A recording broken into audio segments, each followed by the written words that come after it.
just hurting so bad. Remember, you're better than you think you are, and in Leadville tradition, you dig deep. We'll see you at the finish, family. 3, 2, 1.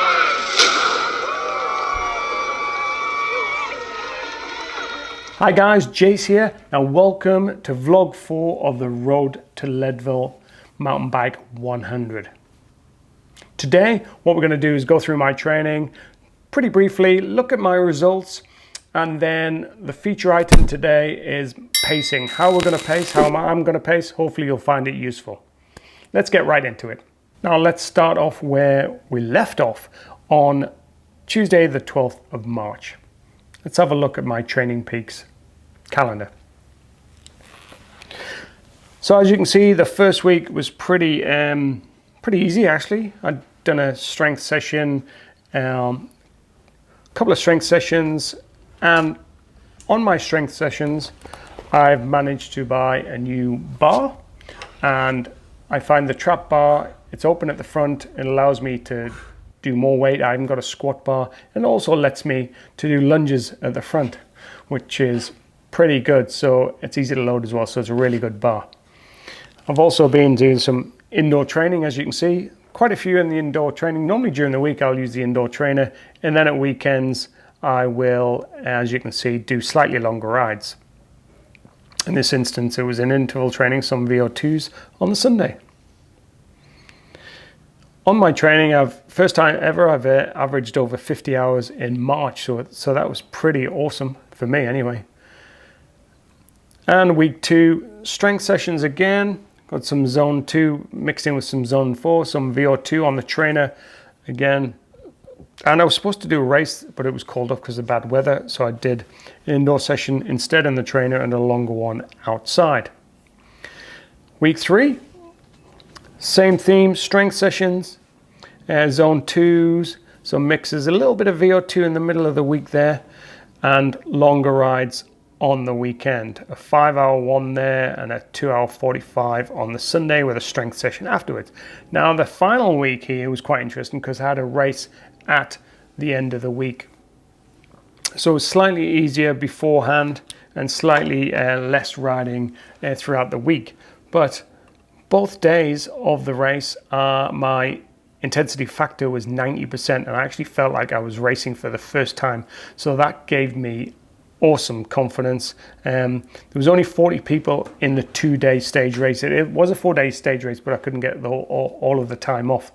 And the better riders, of course, there was a 500 or so, 500 or so on the 4-day stage race. Better riders are in there, but I'll take that. I even managed a podium one day. So that basically is my training. So look at my weight. As you can see, it's just the diary. So you can see the diary there, and my weight has consistently gone down over that time to what it is now. So I'm losing 0.2, 0.3 of a kilogram a week, about a kilogram a month, or 2.2 pounds. So I'm pretty happy with that. My nutrition has been pretty good. I fall off the horse once a week or so, depending if we have social activities. So that does happen. So, I still treat myself. So that's not a problem. So I'm down to the weight I am now. I've still got over a kilogram to lose to hit that 73 kilogram weight goal.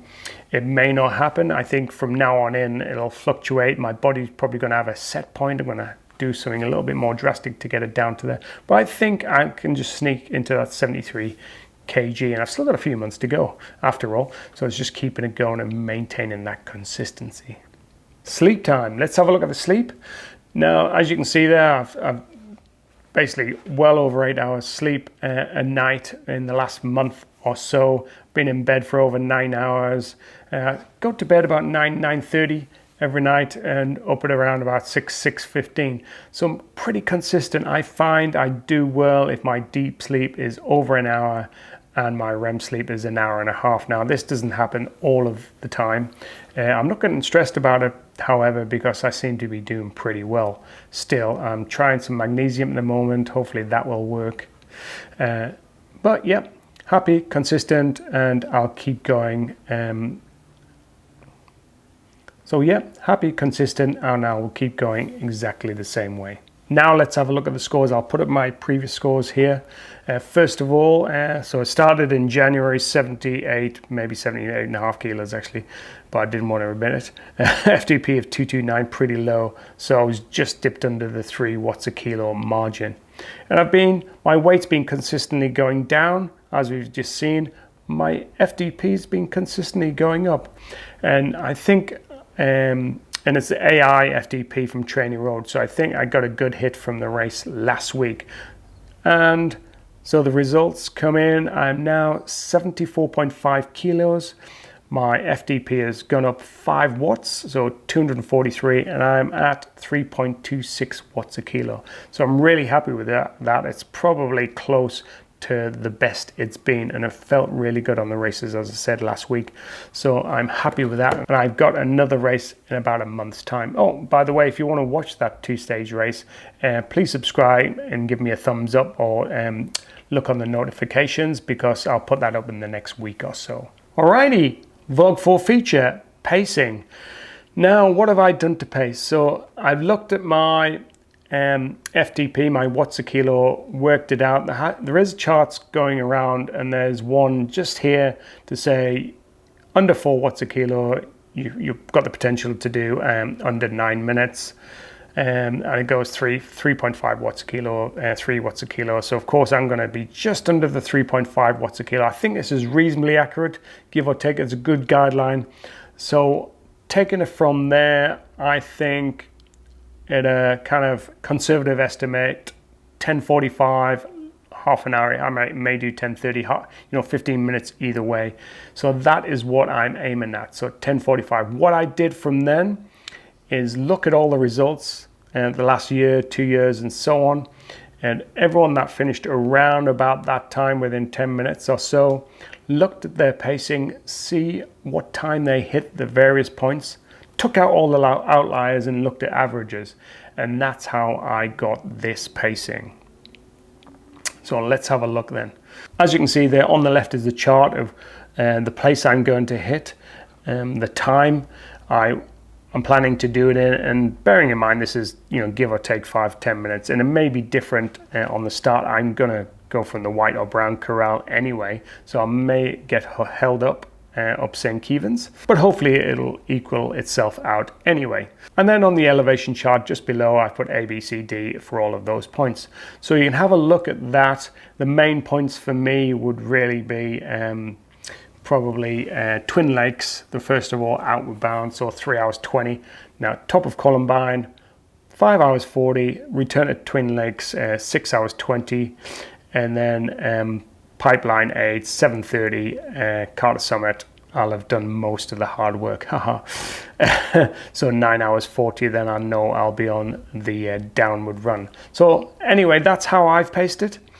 Which I think will be reasonably accurate, and I've done similar pacing strategies in the past for long races that I've done, and I didn't know my times for. Also, you can kind of stalk people on Strava and have a look at what they have done as well. Now let's have a look at my wattage pacage. So there's the chart going around that probably lots of people have seen. Your elevation will affect you, and especially around of that height, it'll affect you. You can probably take off 18 to 20%, maybe slightly less than that, because obviously Leadville starts off at 10 and goes down, but then goes back up. So you're not always above that 10,000 meters, but you are averaging it out at around 10,000 meters. So they say take 20% off. My FTP, given that, is 250. I'll take 20% off, which will be 200, unfortunately. Now, I've done long races and rides in the past and found I've been able to hold about 0.7, 0.75 intensity factor. So I'm going to look at that. So looking at that, my pacing normalized power will be around 140 to 150 normalized power, which seems really low, but I'm guessing that's what it takes to do a 10 hours 45 or so Leadville 100. I am out there in June for the camp, so this may change slightly. Altitude might affect me less or more. I will be out there for over 7 days. So that 20% also is if you are not acclimatized. It probably go down a little bit if you are climatized, but I'm only going to be there days, so you know, who knows. Everyone is different, it affects everyone differently, but that is a good guideline to have, and then 140 to 150 normalized power will make sure I don't blow up or kill myself as I'm going there, which is the main thing. Want to finish? And I want to finish comfortably. All right, that's it. Vlog 4 done. Thanks for watching. Give me a thumbs up if you like the content, and I will see you on the next one.